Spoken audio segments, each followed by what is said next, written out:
Okay, so I wanted to make a relatively quick video here about mounting modern rims on the Kyosho Pro X, or if you're crazy like me, the mid-motor variant of that, which would be the Rampage Pro electric conversion. These are basically the same car, they use a lot of the same parts, it's just this is a mid-motor car and the Pro X is a rear motor car. I've been putting together a Pro X runner basically because I wanted to really compare that to the mid-motor variant of the Pro X, just to see how they would do the next time I am able to go to the Vintage Off-Road Nationals. And I have run this a little bit and it is freaking amazing, so I'm really excited to actually go racing with it when I can. But back to the point about modern rims, there are a few ways to do this. And the reason why you'd want to do it is probably obvious, is because the vintage rims for the Kyosho Pro X are not especially easy to find. So if you mount a set of tires on them and you only have, like, if you want to have a set of slicks and a set of treaded tires, you're going to need 2 full sets of rims, for example, and that can be hard to find. So front rims are actually really easy to deal with. The rear rims are a little more challenging. So we're going to start with the front rims. The front rims, all you have to do to mount modern front rims is, well, modern's maybe a misnomer, but the Tamiya DN01, I think that's the name of the chassis, that's their 2-wheel drive sort of budget entry chassis. You can get yellow rims for that are 2.2 inch diameter. I think the Pro X rims, I don't think they're quite 2.2 inches. Because when I tried mounting 2.2 inch tires on the Pro X front rims, it fit, but it didn't fit as snugly. They might be like 2.15 inch or something like that. So 2.2 inch modern rims, especially if you want nice colored rims like this yellow one, Tamiya DN01, and then you just put a 6x10 bearing on the inside bearing hole, and on the outer bearing hole you put a 6x10 flanged bearing. Okay. Because you're going to need that flange to pick up some of the slack on the wheel axle here to make sure this thing doesn't wobble around, and then that covers you for the front. Super easy. Okay. For the rear, there's a few different approaches here. So I'm going to show you first. I'm going to recap what I did on the Rampage Pro E. All I really did here was to mount a wider wheel hex, a 6mm wheel hex, onto the existing wheel axle, because the wheel hexes that came with the Pro X, these little guys right here, those are about 5mm, and all you really need to get to the correct rear width is to add about a 1mm offset to the essentially where the wheel mounts, in order to account for the difference in offset between these modern Kyosho rims and these vintage Pro X rims, because the hex on this mounts a little bit further inside the wheel, and then the dish on the wheel kind of pushes the wheel profile out to make the actual width. Okay, but modern cars tend to use much wider arms, and in order to meet the full track width restriction, these wheels basically have a full offset, so the hex is as far to the outside as possible. So you only really need to add approximately 1mm to say on the hex in this case, to get the correct rear width. So that's what I did here.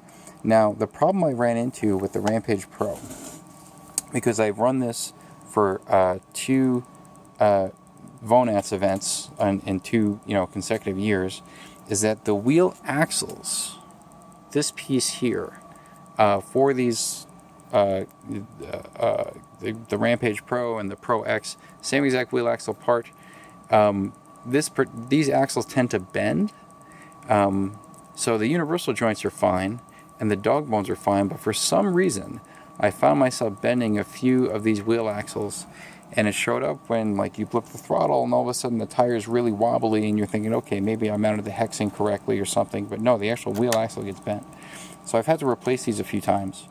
And I have a couple of these as spares, but I don't have a lifetime supply. So if you want to run something more modern, so that you don't have to worry about having to find new universal joints like these, because these are not as easy to find as universal joints for the Pro XRT, the truck. Those are a lot easier to find, at least right now, than these. So ideally you'd want to run the modern Kyosho parts. So if you look at a modern Kyosho RB6 or ZX6 universal joint, this particular one is UM510. So that's a 62.5 millimeter dog bone. And the wheel axle is the long variant of the wheel axle. It has 3 lines here. Sorry, it's a little out of focus. Let's see if we can do... There we go. You see those 3 lines? That means it's essentially the widest wheel axle. Now when you line this up to the old Kyosho part, from the dog bone pin out to the end of the wheel axle, they're actually pretty well aligned. And for the actual drive pin hole, maybe a little hard to see on the Kyosho part, the old part there, those are also well aligned from the drive pin hole to the dog bone pin. However, the universal joint itself is not aligned. You see the universal joint on the new part is up here, and then on the vintage part is a little bit further back like this. So essentially what's going on is the wheel axle is shorter on the vintage part, and the dog bone is longer. So this dog bone is really like 65 millimeters, whereas this is 62.5. Now you can get a 65 millimeter Kyosho dog bone, I forget the part number for that, and just apply it to, say, a shorter wheel axle here. So, you know, there are some games you can play there. In this particular case, I'm using this variation. And part of the reason for that is because of how it mounts onto the actual hub carrier. So you'll notice here that this is kind of a weird hub carrier in that you see the bearing hole here is actually kind of recessed a little bit, and that's by design. So you see the actual cutout here isn't a complete circle. It's actually cut off a little bit at the bottom, and that's in the actual, you know, way the part was made. So that axle sits lower in the hub. But what that means is if you have a universal joint that's a wider diameter than the original universal joint, it's going to start rubbing against the suspension arm. And that's sort of a problem with mounting, say, the modern Kyosho universal joints on the Pro X, the Pro XRT, the truck, or, you know, the mid-motor versions of it, because they're always the same suspension components. So what you have to do is grind down the suspension arm a little bit over where the hinge pin goes to make a little bit more room for this fatter universal joint to, you know, spin freely over this portion of the suspension arm. And if you used, for instance, a shorter wheel axle and a longer dog bone, then this universal joint ends up running closer to the outside of the arm, where that molding, if you will, of the arm kind of kicks up a little bit. So you can just buy yourself a little bit more margin for clearance of this universal joint by pushing it out so it runs a little bit closer to the inside of the arm. Okay, so essentially you run the long wheel axle with a 62.5 millimeter dog bone, and then this axle shim, I forget the part number, but it's a Kyosho part. Oh, where the heck did that go? There it is. And this is, I think, is a 3 millimeter axle shim. So you put that on the inside there. You mount that in here, and then on the outside for the wheel axle itself, you use 3 0.3 millimeter shims, and then you put in the standard, you know, the stock Kyosho Pro X 5 millimeter wheel hex, or if you just want to get like an aluminum one, that's fine too.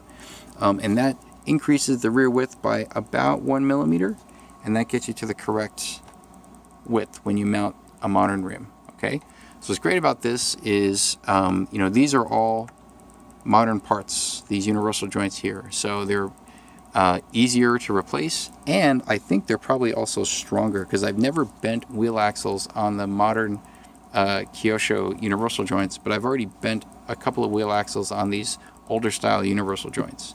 So these should last a lot longer, for sure. Yeah, so that should pretty much do it here. And again, like if you're going to do it for the stadium truck, obviously the stadium truck has wider arms, you're going to need different length dog bones, but you would do the same thing. You just have to shave this, you know, outside part of the suspension arm a little bit when you put this all together.